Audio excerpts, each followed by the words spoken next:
Coucou tout le monde, nous voici pour une nouvelle vidéo et du coup une nouvelle chronique. Aujourd'hui, on va parler d'un thriller d'anticipation que j'ai vraiment beaucoup aimé. Il s'agit de Traque en deux temps de Michel Cherchi, qui est du coup un thriller d'anticipation. Ici, on va suivre les aventures de Rob Sterling, qui est un agent secret de la CIA, qui va être au cœur d'une réelle traque à l'homme, d'une chasse à l'homme à travers différentes époques. Et du coup, ce livre-là, je l'ai depuis novembre, parce que c'est en novembre que j'ai commencé à refaire mes appels à auteurs. Et donc du coup, voilà, ne vous en faites pas, si vous aussi auteur, vous m'avez envoyé votre livre depuis novembre, tous seront lus sans exception. C'est juste, voilà, ça prend des fois un peu de temps, et puis je préfère lire les livres quand ils me font vraiment envie, où je me dis voilà, eux, il faut que je les lise plutôt que de les lire sans en avoir vraiment l'envie et de prendre le risque de ne pas apprécier comme il se doit la lecture. Bref, on va parler de ce bouquin maintenant. Donc du coup, comme ça, on va suivre cet agent secret qui va chasser un homme qui ne fait pas du bien autour de lui, et il va s'entourer de personnes qui vont l'aider justement dans cette enquête. Et va se mêler donc à ça une petite intrigue de science-fiction, comme je vous dis, de voyage dans le temps, mais je ne développerai pas plus sur l'histoire en elle-même, parce qu'après j'ai peur de vous spoiler, mais comme dans toutes les vidéos, le synopsis, le résumé sera en barre d'infos, donc voilà, vous pourrez vous faire votre propre avis. Donc, j'ai réellement énormément aimé. Et comme sur Instagram, j'ai dit, il me faisait penser à un film que j'ai vu récemment avec Ryan Reynolds sur Netflix qui s'appelle Adam. Où là aussi, c'est un personnage qui fuit son futur entre... Enfin, c'est pas vraiment la même histoire, mais le procédé est assez le même, parce que ça va être une traque à l'homme dans différentes époques, et il va y avoir un peu des bidouillages dans le passé, le présent et le futur. Et j'ai vraiment beaucoup aimé. Ce n'est pas le genre de livre que je lis souvent, comme je l'ai dit, car la science-fiction est pour moi encore un terrain un peu inconnu, tout comme la fantasy. Et même si, comme j'ai dit sur Instagram, je n'ai pas encore les connaissances acquises pour vraiment tout comprendre le vocabulaire au sujet de la science-fiction, au sujet de l'espace-temps, au sujet des machines, au sujet de la science, enfin, voilà. Donc c'est vrai que des fois j'étais un petit peu brouillée, mais ça, ce n'est que ma faute, parce que je n'ai pas assez de connaissances dans cette matière. Mais ce n'est pas moins brouillis ou fouillis, tout est bien compréhensible en tout cas. Donc si vous aussi vous êtes dans mon cas et vous avez peut-être un peu peur du côté science-fiction parce que vous n'en avez pas l'habitude, l'auteur et sa plume fait en sorte que tout le monde peut s'immerger là-dedans, même si cette personne n'a pas toutes les clés.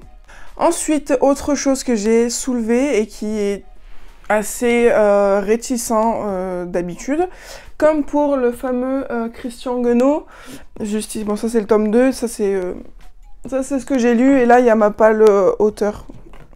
Il y a uniquement 10 chapitres pour 280 pages, donc vous faites le calcul, ça fait une moyenne de 28 pages par chapitre. En général, et d'habitude, c'est quelque chose que je n'aime pas forcément, parce que ça instaure un rythme très lent, et des fois ça oblige aussi à s'arrêter en plein milieu des chapitres, et je déteste ça. Des fois je le fais parce que mes yeux se ferment tout seuls et je ne peux pas lutter. Et ça m'est arrivé peut-être une ou deux fois là-dedans, mais c'était pas parce que c'était ennuyeux, c'était juste moi, j'étais fatiguée. Et c'est pour ça aussi que des fois que j'aime beaucoup aussi les chapitres courts, parce que du coup ça rend les pauses plus nettes, entre guillemets, voilà. On s'arrête, chapitre. Enfin bon voilà, ça c'est juste mes tocs de lectrice. Et donc du coup, pour en revenir, ces chapitres longs n'ont pas été du tout un frein. Mais alors, pas du tout, parce que dans ce thriller, au même titre que Chat Noir, ou Chat Noir, je l'ai lu extrêmement vite aussi, et Dernier Jugement aussi, ce sont les thrillers que j'ai les 3 thrillers que j'ai lus les plus vite. En termes de grosseur de chapitres, parce que bon, le bal de psychopathe, je l'ai lu très rapide aussi, mais les chapitres étaient très courts. Mais voilà, ces 3 romans avaient le même point, donc des chapitres longs, mais il y avait un rythme hyper cadencé, ça ne s'arrêtait jamais. À chaque chaque fin de chapitre, on s'arrêtait sur une action pour ensuite en lancer une autre au chapitre suivant. Et donc voilà, c'était vraiment un rythme très effréné, très allaitant.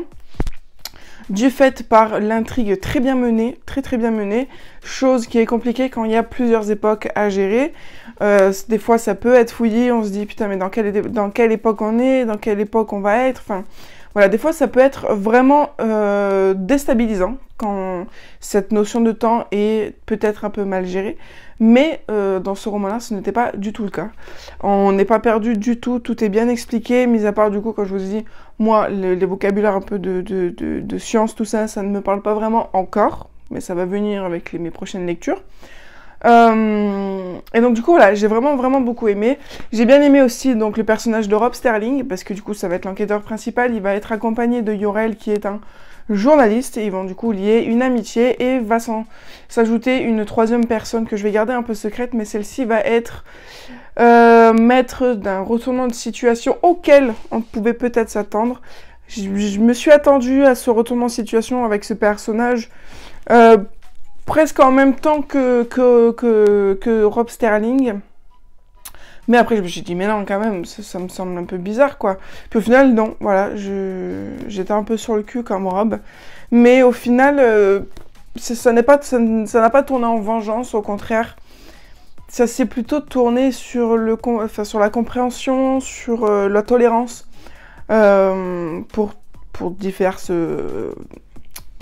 pour diverses raisons, hein, que l'auteur peut-être comprendra, parce que au final, pour ces deux personnages, ça se finit plutôt bien.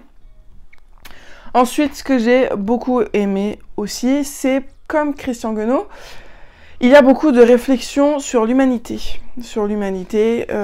Et ça, c'était plutôt pas mal, parce que c'est quelque chose qu'on va plus développer, ce côté réflexion sur l'humanité, dans la deuxième moitié du roman, avec l'explication de pourquoi cet homme traqué fait tout ce qu'il a fait, et encore d'autres choses, parce que voilà, il y a plusieurs mystères au sein de cette intrigue qui au final vont toutes concorder ensemble au final. Mais voilà, vraiment que de bonnes choses à dire sur ce roman, vraiment très bonnes choses. Donc voilà, j'ai aucun point négatif à dire là-dessus, vraiment. Quand il y en a, je le dis, mais là, il n'y a rien à rajouter. C'était une très belle découverte et surtout une très jolie surprise, parce que je m'attendais pas du tout à tout ça. Donc voilà, j'espère que j'espère que vous avez passé un très bon moment en regardant cette vidéo. N'hésitez pas à vous abonner et appuyer sur la petite cloche pour ne pas oublier, pour ne pas louper une sortie vidéo. Donc voilà, je vous fais plein de gros bisous et je vous dis à très bientôt sur la chaîne pour une nouvelle vidéo.